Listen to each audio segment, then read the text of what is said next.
Yo, what is up, YouTube? It's Nap or ZNap here, however you want to call it. And today we are watching 12 things that will make you say, I had no idea. Let's get right into the video.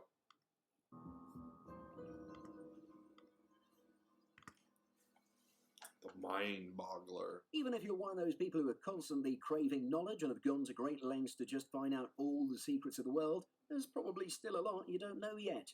The world just has too many remarkable and surprising things happening every day for one person to keep track of. Obviously, it's not possible for everyone to know everything, but as long as their curiosity keeps them motivated to acquire more knowledge, they can expect to learn newer and exciting things, especially if they keep watching our videos. There's quite a few things out there that'll make you think, wow, who knew this also happens? In today's installment of Interesting Facts, you'll learn about the shortest flight in the world, animals who've learned to commute like humans, and a light bulb that has been on for more than a century, among other things. Before we get started, be sure to smash the like button, subscribe, and click the notification bell for more such amazing content. Number 12. The shortest flight in the world. Have you ever wondered how long the shortest flight in the world is? Never. Seems like we have the answer to this question. According to our research, the shortest flight ever scheduled in the whole world is between the islands of Westray and Papa Westray. The northern Scottish archipelago of Orkney is made up of 70 islands, and these are just 2 of them. This short flight only takes 1.5 minutes between wheels up and touchdown. But despite the short interval, people do actually take this flight. After all, that's why it was started in the first place, because of demand.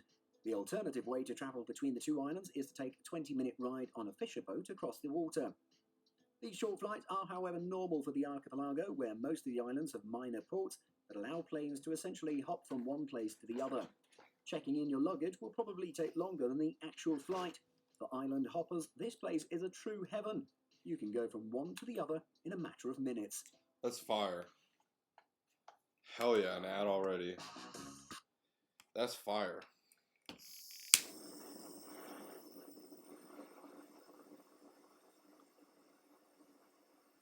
Number 11. The world's largest iceberg. Recently, an enormous chunk of ice broke off from western Antarctica into the Weddell Sea, and by far it is the largest one of the chain of ice blocks breaking off from the region that's now dangerously affected by climate change. Being the largest iceberg globally, it's been named the A76. This block of ice is actually larger than some islands out there. It's slightly greater than the Spanish island of Majorca. Since it broke off, the scientists have been carefully and closely monitoring the iceberg. It's around 105 miles long and it's about 15.5 kilometers wide. A76 has replaced the previous largest iceberg called the A23A, that broke away in the year 1986. It was first discovered by British Antarctic Survey that was using satellite images to see deep under the waves. It's a matter of great concern that larger pieces of Antarctica are breaking off due to climate change, and it means that this shift in one region will have consequences for the rest of the world. Number 10. Canusa Street. This one can be called a legend, and for good reason, as it is kind of ridiculous. Turns out that the surveyors determining the United States-Canada borderline were pretty drunk on duty, and this right here is the proof. They actually placed the border right through the centre of a village. This street is now called Canusa Street. The borderline was drawn on the southern borders on the cadastral graphic matrix, which suggests that in truth it's located entirely within Canada.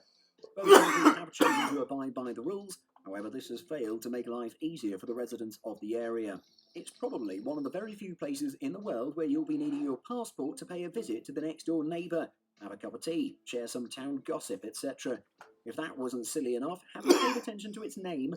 It's literally derived from the 2 names of the countries it splits, Canada and the USA. Who wouldn't want to live in this village, right? Number 9. Guy claims African kingdom. This man can be called the most audacious person to ever live, and there's a good chance you might have already heard about him. Never. A few years ago, this man claimed an entire African country for his daughter. Well, most of us just laughed at the guy, assuming he's a lunatic back then. He's actually back, and this time he claims it's to save the world. Props to the media for giving this story the hype it deserved. The daughter was interviewed and asked what she wanted to do with her country. The girl, Emily, said she wanted to build a farm as big as her country to feed the hungry people. And they've actually started working on the mission by starting an Indiegogo to build a country by crowdfunding. The 800-mile piece of land at their disposal is pretty ideal for agriculture and scientific research. The goal is to create a nation where the provision of food is the primary duty of the state. Surprisingly, the family is quite close to making this happen, as they've asked people to donate so they reach the starting estimate of $250,000 to begin the work.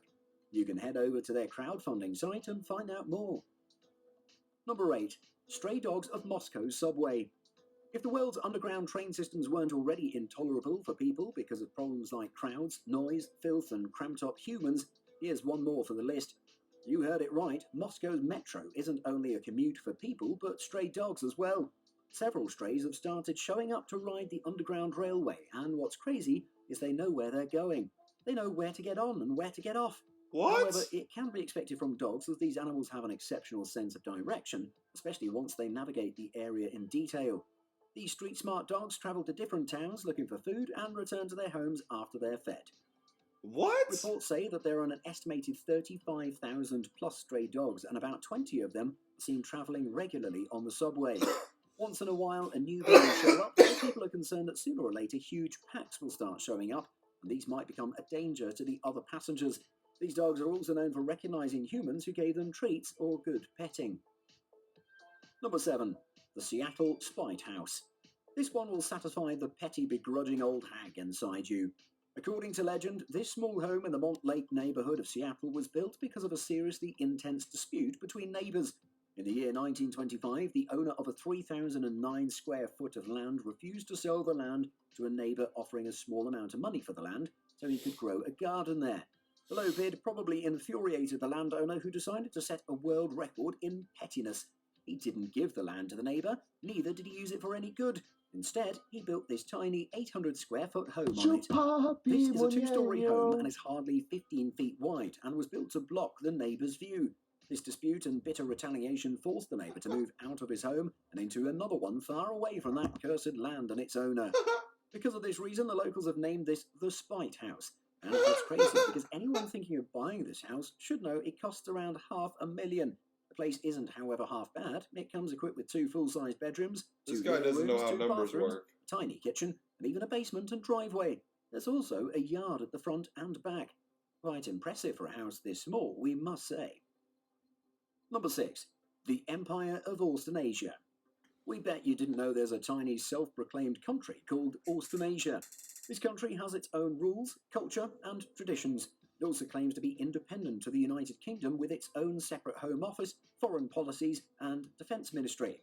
The country currently has a female Prime Minister. The legitimacy of its land deal with neighbouring micronations is suspicious, as Poulter Park is owned by the UK. Australasia has 11 headquarters around the UK, with 4 being in London, 2 in Scotland, 1 in Cornwall, 2 in Cambridgeshire and 1 in Gloucester. You might say that's a lot of headquarters for a nation with a population of 41 people, and that's not all. They also have to represent in USA, Canada and Brazil. Number 5. What? The Old Man of Crater Lake.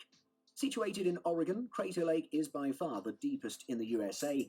Its water is so strikingly blue that it feels like it's died to look that way. But the brilliant and enormous size aren't the only interesting things about it. What you can see in the footage is a tall tree stump that's been visible in the lake since 1986. This stump is buoyant to support the weight of a person standing on top. It was discovered initially by an explorer named Joseph Diller and has been nicknamed the Old Man of the Crater Lake. It stands 4 feet above the water surface, and in the study published by Diller, it was found that the stump had travelled about 1,312 feet through the lake within the first 5 years of its discovery. Number 4. Casper the Cat. Casper the commuting cat is quite popular among the locals of Plymouth. This quirky and famous feline rose to fame once he decided that a normal cat's routine just isn't his thing. He wanted more from life, so he decided to take a daily trip around the city. Casper would wait in line with people whenever a bus would pull up, and then would hop on board. It wasn't long after the people started noticing the cat taking free rides in the buses of Plymouth. Turns out animals nowadays are evolving and adapting fast to take advantage of man-made utilities. In 2018, however, Casper was tragically hit by a car. Aww. What up, Tex? Yeah. Yeah, that's fucked, bro. Sad. Tragically hit by a car. Yeah, sad. Number 3. The Centennial They can't Light ever do to Bulb. those cars. The Centennial Light Bulb is the name given to the world's oldest functioning light bulb, which has been burning bright since 1901. You can see it lit up in Fire Station Number 6, located in Livermore, California. The Livermore Fire Department has taken up the responsibility of its maintenance. The Guinness Book of World Records has also featured this as the longest lasting light bulb. It was a 30 or 60 watt bulb, but over time it has also aged and now emits merely 4 watts, enough light for a night bulb. But for 120 years, that's a tremendous performance, and it's safe to say that this Shelby, Ohio light bulb from the 1890s has exceeded all expectations. How is it still Number 2, lit? graffiti artists who risk their lives. Graffiti is a pretty popular but not always legal form of art and artistic expression worldwide. You've probably seen almost everything become a graffiti canvas, be it walls, road signs, skyscrapers, and even concrete paving. Because the law in a lot of places equates graffiti on public property or someone's private property as an act of vandalism, some graffiti artists have to take great risks and have to go to extreme lengths to make their mark, literally and figuratively. This doesn't only mean avoiding being caught by cops, but also performing some death-defying stunts. The most extreme type of graffiti hails from Mexico. Here in the footage, they're crawling along the underside edges of a bridge, where the work that these guys do will be noticed by the masses. Although no one can be sure whether this guy taking a picture is trying to save memories of the adventure or is someone about to tattle to the law enforcement Damn, that looks agencies, cool as fuck. having many people along while walking the edges of the lower side of the bridge only enhance the chances of something going wrong, as if making graffiti on a public bridge suspended hundreds of meters above the ground wasn't risky enough. Graffiti, however, has been a part of human culture since ancient times and will continue to be a part of it whether we like it or not. Number 1. The Cob on the Wood Project. Turns out the people of San Francisco have lost faith in the real estate business of the city. Why else would they be inclined to build cities of their own? Also called miracle villages, these small settlements are pretty remarkable. Under a highway in Oakland, you'll find this collection of tiny and beautiful structures that are built from foraged materials by people who are not able to afford a home no matter how much they tried. So they decided, why not build one? There's a hot shower for the residents, a fully stocked kitchen, and even a health clinic for the medical needs of the community. They also have a store selling donated life necessities like food, clothing, tools, etc. They've made the place pretty by forming stone and gravel paths that are lined with flowers and vegetable gardens. Their tough circumstances have failed to suppress their enthusiasm towards life, and they've built a beautiful place out there with a solid sense of community, dignity, and ownership of the space. Yo, that's crazy. This whole video really blew my mind. I had no idea. Oh shit, that's the title. Wow. Well, I don't know about you, Stream, but I really enjoyed that. That was thoroughly enjoyable. That was fire. Okay, Oh.